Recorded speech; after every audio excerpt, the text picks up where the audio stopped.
কয়েকদিন বেশ ঠান্ডা পড়া, মেয়ে টিফিন বক্সে বানিয়ে দিয়েছিলাম খিচুড়ি, পায়েস, বড়ি, পাঁপড় ভাজা, বেগুন ভাজা। আর যারা লাঞ্চ একটু বেশি ভারী খেতে চায় তাদের পক্ষে এই টিফিনটা বেশি খুব ভালো।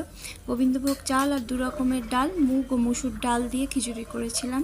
সবজির মধ্যে ছিল ফুলকপি, মটরশুঁটি, গাজর, বিন আর একটু কাজু কিশমিশও দিয়ে দিয়েছিলাম। মশলায় দিয়েছিলাম পেঁয়াজ, টমেটো, ধনে, জিরে গুঁড়ো, হলুদ, নুন ও মিষ্টি।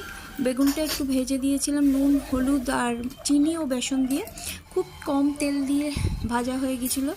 আর বেসন দেওয়া খেতে বেশ সুন্দর লাগছিল। আর গোবিন্দভোগ চালের একটু পায়েস করে দিয়েছিলাম। আর খেজুরের গুড় তো এখন এই সময় সবার ঘরে ঘরেই থাকে, তাই পায়েসটা খেজুরের গুড় দিয়েই করেছিলাম।